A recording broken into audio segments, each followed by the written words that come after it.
এই যে খালি খায় মামা, এই যে ঠোঙ্গা ভরে বাচ্চা লিয়ে যাচ্ছে। কই তোরে বাচ্চা, এই যে এই যা কই তোরে মাল, কই তোরে মাংস না লাফায় লাফায়। এই যে যত খাইবা বেশি জোর পাইবা বেশি।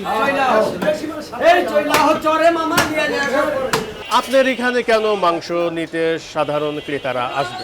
আমার কাছে আসে, এখানে ওরা মালটা ভালো পায়, তেল চর্বি কম পায়, হাড় কম পায়, এই জন্য আসে ওনারা। একটু সবাই তো চায় একটু ভালো খাওয়ার জন্য। একদম ফ্রেশ, কোনো ভেজাল নির্ভেজাল, ঠিক আছে, কোনো সমস্যা নাই। তারপর মাংসের মধ্যে আপনার ওই তেল চর্বিও কম। আরে ভাইয়া, তাহলে পরিষ্কার করে না দিলে কাস্টমার আইবো। দেশি গরু দেখলেই বোঝা যায়, যেমন এই যে ছোট মালটা, এটা ক্রস হবে না।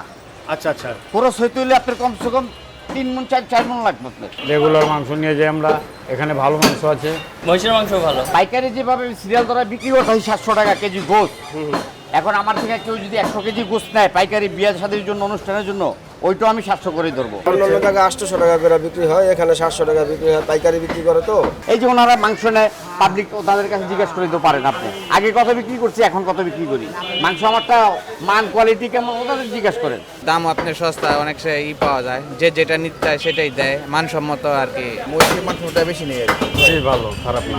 চর্বি হাড় অনেক কম। আমার বাসায় আসলে মানে অ্যালার্জি, তো এই জন্য আমি মহিষের মাংসটা সবসময় এখান থেকে নিই। পুঁটি মাছও মাছ, রুই মাছও মাছ, জি। কাতল মাছও কিন্তু মাছ। পুঁটির মাছের সাথে পুঁটি মাছই, রুই মাছের সাথে রুই মাছই। আমরা একটু দেখাই, এক পলকে দেখাই যে আসলে কেমন ধরনের মহিষ এখানে জবাই করা হয় প্রতিনিয়ত। আর আপনারা যখন তখন অর্ডার করলে কিন্তু আলম ভাই মহিষের মাংস দিতে পারবেন।